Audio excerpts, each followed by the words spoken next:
میں کافی وقت لگ جاتا ہے۔ خیر، تمہیں پریشان ہونے کی بالکل ضرورت نہیں، کل تک میں بالکل ٹھیک ہو جاؤں گا اور اس لڑکی کا جادو میرے سر سے اتر جائے گا۔ اگلی صبح دونوں دوست ایک چوک سے گزرے تو وہ حیران ہوئے کہ اسی لڑکی کی بولی لگ رہی ہے۔ لوگ بڑھ چڑھ کر بولی لگا رہے ہیں اور ایک آدمی اس کے ہاتھ کو پکڑ کر بولی سن رہا ہے۔ باکو سے یہ بات برداشت نہ ہوئی اور وہ آگے آیا، اور پھر جس شخص نے سب سے زیادہ بولی لگائی باکو نے اس کی دگنی قیمت ادا کی اور اس شخص سے لڑکی خرید لی۔ اس کا نام لیلا تھا۔ باکو لیلا کو لے کر حکیم کے گھر آیا، پھر اس کے بعد لڑکی سے پوچھا کہ تمہارا نام کیا ہے اور یہ کیا معاملہ ہے؟ اس نے بتایا کہ میرا نام لیلا ہے، میرا باپ جوئے کا عادی تھا اور اسی عادت کی وجہ سے وہ برباد ہو گیا۔ جوئے کے پیسوں سے نشہ کرنا اس کی عادت تھی، جب اس کے پاس کچھ نہ بچا تو مجھے جوئے میں ہار گیا۔ باکو نے اس لڑکی سے پوچھا کہ اس شہر میں تمہارا کوئی ہے، کوئی ایسا رشتہ دار جس کے پاس تم جانا چاہو؟ تو لیلا نے باکو کو بتایا کہ اس شہر میں میرا کوئی اپنا نہیں، اگر اپنا ہوتا تو چوک میں یوں میرا تماشا نہ بنتا اور میری بولی نہ لگتی۔ یہ سن کر باکو پریشان ہوا، وہ اس لڑکی کو تنہا نہیں چھوڑ سکتا تھا۔ اس کے بعد باکو نے حکیمی سے کہا کہ تم اس لڑکی سے نکاح کرنے کے خواہش مند ہو؟ تو حکیمی نے یہ کہہ کر معذرت کی کہ میری ماں میرا رشتہ اپنے بھتیجی کے ساتھ طے کر چکی ہے اور اگلے مہینے ہماری شادی بھی ہے۔ کافی دیر سوچنے کے بعد باکو نے خود ہی اس لڑکی سے نکاح کرنے کا فیصلہ کیا۔ لیلا سے اس کی مرضی پوچھی تو وہ بھی رضامند ہو گئی۔ لیلا بہت اچھی لڑکی تھی اور باکو کا خیال رکھنے لگی، لیکن وہ دل ہی دل میں پریشان تھا اور سوچ رہا تھا کہ جب وطن واپس جائے گا اور کسی طرح اس کی بیوی کو پتہ چل گیا کہ میں نے دوسری شادی کر لی تو وہ گھر چھوڑ کر چلی جائے گی۔ میں نے تو اپنی بیوی کی اجازت کے بغیر ہی دوسری شادی کر لی، لیکن حالات ہی کچھ ایسے تھے۔ میں پردیس میں تھا، لڑکی کو میری ضرورت تھی، بغیر نکاح کے اسے اپنے پاس بھی نہیں رکھ سکتا تھا، مگر اسے دل میں یہ خوف تھا کہ ہبا کو جب اس نکاح کے بارے میں معلوم ہوگا تو ناراض ہوگی اور مجھ سے خفا ہو جائے گی۔ اسے مراکش میں آئے ہوئے 1 سال کا عرصہ بیت چکا تھا۔ اس کے نام ہبا کا پیغام آیا کہ شاید آپ ہمیں بھول چکے ہیں، آپ کی ایک عدد بیوی ہے اور 2 بچے آپ کو بہت یاد کر رہے ہیں اور رو رہے ہیں۔ اس سے پہلے ایسا کبھی نہیں ہوا کہ آپ گھر سے اتنے عرصے کے لیے باہر گئے ہوں۔ اب آپ واپس آ جائیں تاکہ ہم کو تسلی ہو جائے۔ باکو نے اپنی بیوی کے نام جوابی پیغام بھیجا کہ میں جلد ہی مراکش سے وطن واپس آ جاؤں گا۔ کاروباری سلسلے میں مجھے کچھ ماہ مزید لگ سکتے ہیں، لیکن پریشان ہونے کی ضرورت نہیں۔ کچھ ماہ مزید بتانے کے بعد باکو نے واپس مصر جانے کا فیصلہ کیا اور اپنے دوست حکیمی سے کہا کہ میری بیوی کا خیال رکھنا۔ حکیمی نے وعدہ کیا کہ لیلا میری بہن ہے، میں اس کا خیال رکھوں گا۔ اس نے لیلا سے بھی یہی کہا کہ پریشان ہونے کی ضرورت نہیں، میں واپس آ جاؤں گا۔ واپس مصر آیا تو اس کی بیوی نے اس سے شکوے گلے کیے کہ اتنی دیر کیوں لگا لی۔ باکو نے کئی ہیلے بہانے کیے، لیکن اس نے اپنی بیوی کو منا لیا۔ بچے اپنے باپ کو دیکھ کر بہت خوش تھے۔ وقت بڑی تیزی کے ساتھ گزر رہا تھا۔ شروع میں باکو کو لیلا کی بہت یاد آتی تھی، لیکن جیسے جیسے وقت گزر رہا تھا اس کی یادیں غائب ہونے لگیں۔ باکو کو جسمانی صحت بگڑ چکی تھی، وہ تجارت کی غرض سے لمبے سفر بالکل نہیں کر سکتا تھا۔ اس نے اپنی تجارت کو مصر کے اندر ہی محدود کر لیا تھا۔ سال میں 1-2 بار وہ حکیمی سے اپنی بیوی کی خیریت دریافت کر لیتا، لیکن کبھی بھی مراکش جانے کی کوشش نہ کی۔ حکیمی اپنے دوست کو بار بار بتا رہا تھا کہ لیلا آپ سے ناراض ہے، وہ آپ سے شکوے کرتی ہے، لیکن آپ یہی جواب دیتے ہیں کہ مجھے معاف کر دینا۔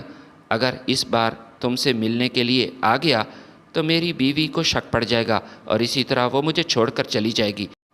جس طرح برے وقت میں نے تمہارا ساتھ دیا اور تجھے خرید کر اپنی بیوی بنایا، ٹھیک اسی طرح اس نے بھی میرے برے وقت میں میرا ساتھ دیا تھا۔ یہ اس وقت کی بات ہے جب میں کچھ نہیں تھا، میرے پاس کچھ بھی نہیں تھا، میں غربت کی زندگی گزار رہا تھا۔ ہبا نے میرا ساتھ دیا، مجھ سے شادی کی، پھر اپنے زیورات فروخت کر کے مجھے کاروبار کرنے کا مشورہ دیا۔ آج میں جو کچھ ہوں اپنی بیوی ہبا کی وجہ سے ہوں۔ باکو ایک پراسرار بیماری میں مبتلا ہو چکا تھا، اس کے جسم کا خون سڑنا شروع ہو گیا۔ حکیموں کے مطابق اس کا علاج سمجھ سے باہر ہے۔ وہ بستر پر آ چکا تھا۔ جب اسے اس بات کا یقین ہو گیا کہ چند لمحے اس کی زندگی کے بچے ہیں تو اس نے اپنی بیوی بچوں کو آواز دی، ہاتھ جوڑ کر ہبا سے معافی مانگی کہ میں نے زندگی میں ایک فیصلہ کیا تھا اور تم سے اجازت نہیں لی تھی۔ ساری زندگی تجھے وہ بات بتانے کی ہمت نہ ہوئی کہ کہیں تم ناراض ہو کر مجھے چھوڑ کر چلی نہ جاؤ، لیکن اب میرا آخری وقت قریب ہے اور میں تم لوگوں کو چھوڑ کر جانے والا ہوں، تو میں تمہیں یہ بتانا چاہتا ہوں کہ میں نے مراکش میں ایک عورت سے شادی کی تھی۔ وہ مجبور تھی اور شادی کرنا میری مجبوری تھی، کیونکہ یہ جانتے ہوئے کہ وہ بے یار و مددگار لڑکی ہے، میں اسے تنہا نہیں چھوڑ سکتا تھا۔ ہبا نے اپنے شوہر کے کانپتے ہوئے ہاتھوں کی طرف دیکھا، پھر ان ہاتھوں کو چوم کر کہا کہ آپ کیوں شرمندہ ہو رہی ہیں؟ مجھے آپ پر بھروسہ ہے، آپ کبھی غلط کر نہیں سکتے۔ باکو کا بڑا بیٹا حکیم کی طرف بھاگنے لگا تو باکو نے منع کیا اور بیٹے کو آواز دے کر کہا کہ میرے پاس آؤ، اگر تم حکیم کے پاس چلے گئے تو واپسی پر میری سانسیں بند ہو جائیں گی۔ میری بات غور سے سنو، مراکش میں تمہاری چھوٹی ماں ہے، وراثت میں اس کو پورا حصہ دینا۔ میں نے وصیت نامہ لکھا ہے، بس میں تجھ سے اس بات کی امید کرتا ہوں کہ تم ناانصافی نہیں کرو گے اور پورا انصاف کرو گے۔ بوڑھے باپ کی یہ بات سن کر بیٹے کی آنکھوں میں آنسو تھے۔ اس نے کہا، بابا آپ کو فکر مند ہونے کی ضرورت نہیں، میں ایسا کچھ نہیں کروں گا جس کی وجہ سے آپ کو آخرت میں مشکلات پیش آئیں۔ اسی پیغام کے ساتھ باکو کو اپنی سانسیں رکتی محسوس ہوئیں اور یہ دنیا کو الوداع کہہ کے ہمیشہ کے لیے چلا گیا۔ باکو کی بیوی ہبا کے لیے یہ بہت بڑا صدمہ تھا اور اس کا بیٹا بھی باپ کی جدائی میں غمگین تھا۔ اپنے باپ کی تدفین کے بعد اس کے بیٹے نے اپنے باپ کی وصیت پر عمل کرنے کا فیصلہ کیا اور اس میں تاخیر نہ کی۔ وہ وصیت نامہ لے کر قاہرہ کی عدالت میں گیا۔ قاضی صاحب نے مرحوم کا وصیت نامہ غور سے پڑھا اور پھر اس کے بعد فیصلہ رکوا دیا اور مرحوم کی دوسری بیوی کو عدالت میں پیش ہونے کا حکم دیا۔ باکو کے بیٹے نے مراکش کا سفر کرنے کی ٹھان لی، کیونکہ عدالت کے حکم کے مطابق وراثت کی تقسیم میں اس عورت کا عدالت میں پیش ہونا ضروری تھا۔ دن رات کے سفر کے بعد وہ بڑی مشکلات کے بعد مراکش پہنچا اور پھر اپنے باپ کے دوست حکیمی سے ملا۔ بڑی مشکل سے وہ اس گلی میں پہنچا جہاں اس کی چھوٹی ماں رہتی تھی۔ لیلا نے جیسے ہی باکو کے بیٹے کو دیکھا تو زار و قطار رونا شروع کیا۔ اس کی آنکھوں کی بینائی کافی حد تک کم تھی، لیکن پھر بھی اس کے بیٹے کو پہچان چکی تھی۔ عمر میں وہ اپنے شوہر کا چہرہ دیکھ سکتی تھی۔ لیلا نے بتایا کہ 2 دن بعد اسے اس بات کی خبر دی جا چکی تھی کہ اس کا شوہر وفات پا چکا ہے۔ عمر نے اپنی چھوٹی ماں سے کہا کہ میں آپ کو لینے آیا ہوں۔ ابا کی وصیت تھی کہ آپ کو وراثت میں پورا حصہ ملنا چاہیے، میں آپ سے کیا ہوا وعدہ پورا کرنے آیا ہوں۔ لیلا نے ہاتھ جوڑ کر کہا کہ بیٹا، میں اپنے شوہر کی جائیداد میں حصہ نہیں لینا چاہتی، میں تم لوگوں سے راضی ہوں اور میں اپنے شوہر کو وہ حصہ معاف کرتی ہوں۔ وہ بہت اچھے انسان تھے، اس نے مجھ پر احسان کیا، اس کا بدلہ میں دنیا میں پورا نہیں لٹا سکتی تھی۔ میں بازار میں فروخت ہونے جا رہی تھی جبکہ اس نے مجھے عزت دی، عزت کے ساتھ مجھ سے نکاح کیا اور مجھے اپنے گھر کی زینت بنایا۔ عمر نے رو کر کہا، خدا را مجھے اپنے باپ کی وصیت پر عمل کرنے دیجیے، یہ اس کی بہت بڑی خواہش تھی، اس نے اس کے بارے میں وصیت نامہ پہلے سے ہی لکھوا لیا تھا۔